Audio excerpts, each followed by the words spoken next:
My name's Staff Sergeant Bradley Havener, United States Marine Corps. The PTSD Invisible Scar Project is my uncle's idea. He brought it up to me, asked me for some assistance, and this is the direction that he wanted to go to help people. I did 3 deployments to Iraq and then another deployment to a non-hostile area.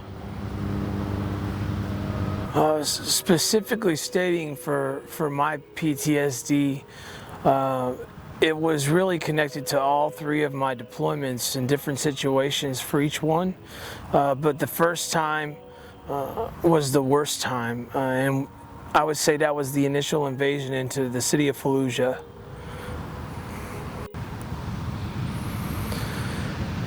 It was very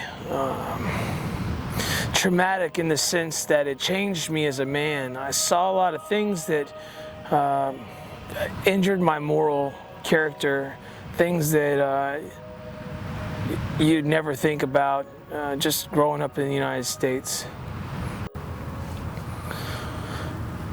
I'm currently sitting at 8 friends of mine that have taken their own lives from their issues with PTSD.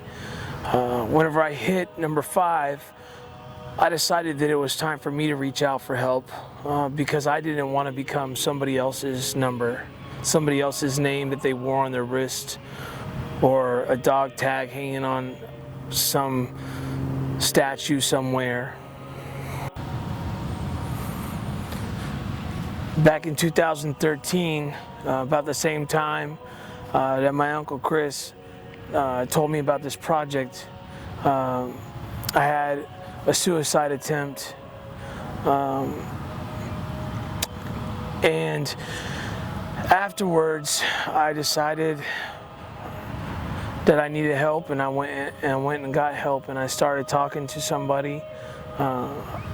They were able to get me on a medication to help me with the depression issues and the anxiety issues that I was dealing with.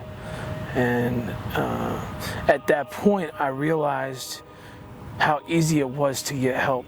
And so I started telling all my friends that I saw, my junior Marines that were having issues, and just let everyone know, like, it's okay to ask for help.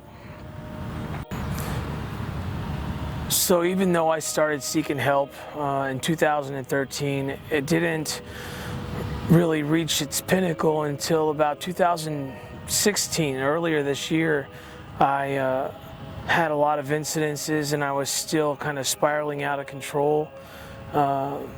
And I was using alcohol along with the different medications to kind of cope with, and I went to an intensive outpatient program that gave me a lot of external skills that I actually have been using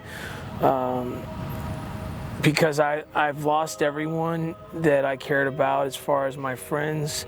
I was about to lose my wife and my 3 children, and you know, I just wasn't willing to let them go.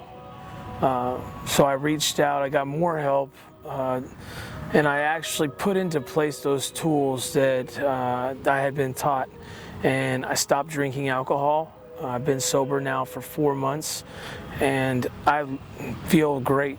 I feel amazing, and I think that alcohol was one of my biggest problems, and it added a tremendous amount to my PTSD.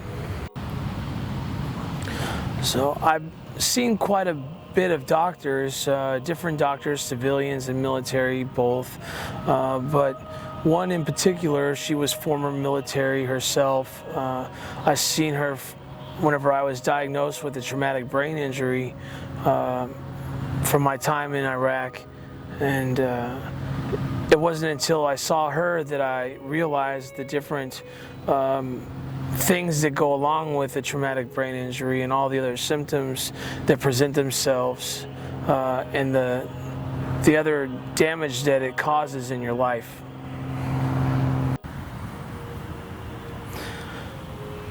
I'd like to say what it all boils down to is this: there could be all the tools in the world, all the people staffed in all the hospitals or mental health clinics, sitting there waiting for you. But what you have to do is reach out for help. If you feel any type of sadness, depression, anxiety, any type of issues with PTSD, and there's other people out there that have gone through the same exact thing, and you can't hide it. The biggest thing you have to do is say, I need help. And that's also the hardest thing to do.